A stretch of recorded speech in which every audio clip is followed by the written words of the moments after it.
on from New Year because it was some time ago. So Valentine's Day, which is tomorrow.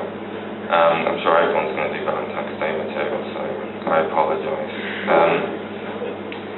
I'm sure you've all got your dates sorted for tomorrow, obviously, because you're all sitting here the evening before watching me. It's always indicative of a healthy relationship. Yeah, I've had my fingers burned by hot dates in the past. I bet that's what happens when you leave dried fruit in the microwave too long.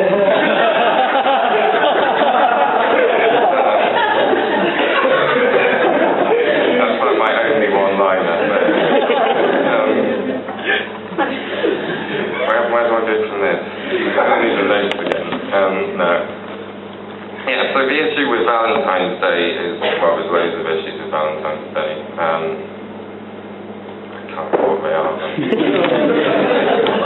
Oh, yeah, I was going to do audience participation. I thought it'd be really brave. So, unfortunately, I was kind of beaten to it, asking who went on the ragblind date. So, did anyone go on one they're happy to talk about? No.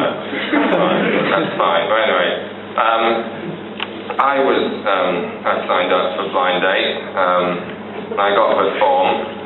So obviously I Facebook stalked them. And I thought, look, this person's definitely the one. 1 out of 10 on the attractiveness scale. So, for various reasons that date didn't happen. Let's just say I'm good at more than one type of stand-up. Well, you might argue just for one. That's personal choice, whatever.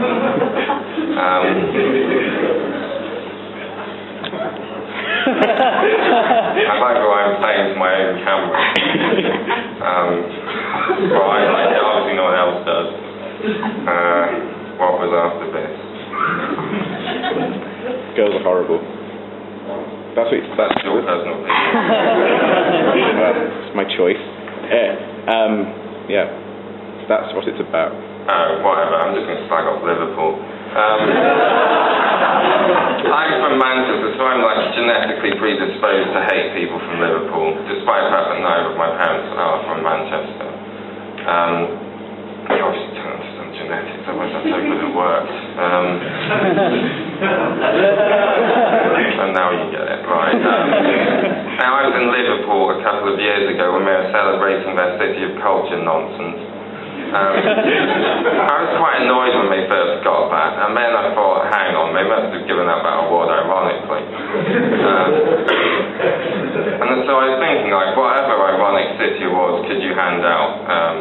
So I made up a list. I've got Leeds, City of the Intelligent, Newcastle, City of the Sober, Beijing, City of Free Speech, Bangkok, City of absolutely no brothels masquerading as massage parlours whatsoever, and Jerusalem, City where two groups of people can get along perfectly okay.